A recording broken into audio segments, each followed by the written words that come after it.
everyone on the island of Sodor knows that wherever Thomas goes, Annie and Clarabel go too.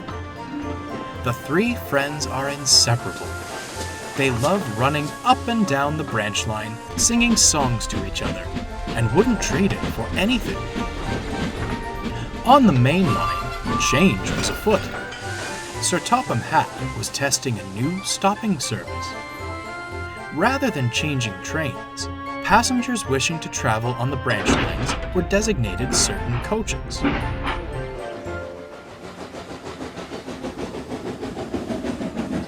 At the junction, the coaches were uncoupled and added to the branch line train. The passengers enjoyed the convenience. Thomas, meanwhile, enjoyed the attention.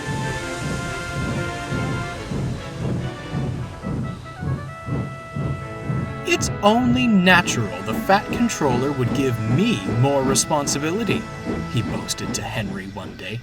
Given how well I run the branch line, I'm surprised he didn't do it sooner. You do know he's running the same service on Edward's branch, don't you? Asked Henry. Thomas wasn't listening. He coupled his coaches to Annie and Clarabel and hurried away.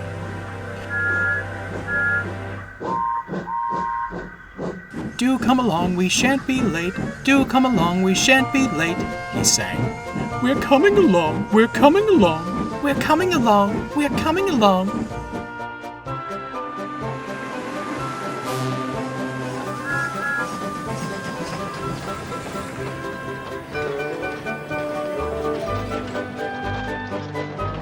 The other coaches remembered Thomas from his days as station pilot. Soon, they were telling him all about their journeys along the mainland. Annie and Clarabel wanted to sing more songs, but Thomas was too enthralled in the other coaches to notice.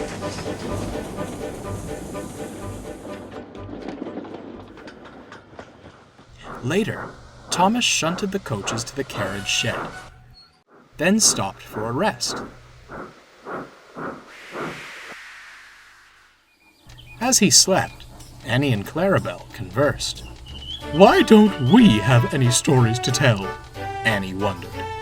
We do, replied Clarabel.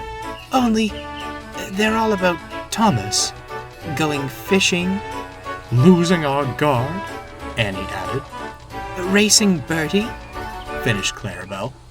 Wonderful stories, mind you, but... Oh, we were merely along for the ride, Annie sighed. It would be nice to go on the main line again, smiled Clarabel. Who knows what we'd see nowadays? At that moment, Thomas awoke. So, I'm not good enough anymore, is that it? What nonsense! You're not fit for the main line nowadays. Annie meant to tell Clarabel they weren't fit for the main line anymore, but Thomas's words infuriated her. We're quite fit, thank you. Besides, it would be nice to go with the other engines. Perhaps they wouldn't ignore us. Thomas was shocked. Well, fine, he huffed. I'll just take other coaches. And that was how it was. The next day, Annie and Clarabel were added to James's stopping service. And Thomas used two of the old coaches.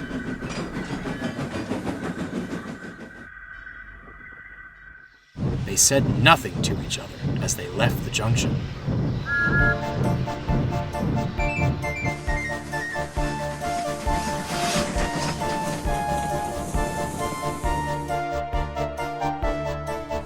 At first, things went well. Thomas felt pleased. Do come along, we shan't be late, he sang. Do come along, we shan't... We won't be late, grumbled the first coach, if you focus on the line and stop that wretched singing. The second coach muttered in agreement. Thomas was speechless. As they approached Terrence's field, Thomas whistled gaily to the tractor. Not long after, Bertie rolled past, and Thomas whistled again. For goodness sake, grumbled the first coach. How many whistle boards are there on this branch line? I was only saying hello, Thomas cried. No time for those sorts of pleasantries on the main line, retorted the second coach. Not when there's a timetable to keep to. Thomas's heart sank. This wasn't what he'd expected at all.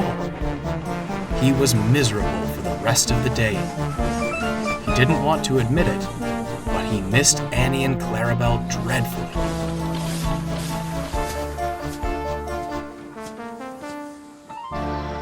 At the end of the day, Thomas was at the junction with his last train and feeling quite down when Henry fussed in.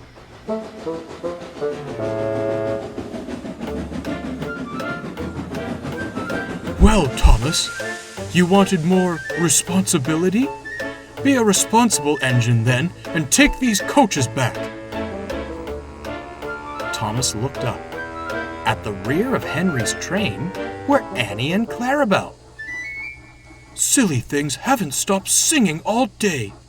Do come along or you'll be late. I've been on time all day, thank you. Thomas couldn't help but laugh. At once, he coupled the old coaches to Henry's train and took Annie and Clarabel away. Henry huffed off indignantly.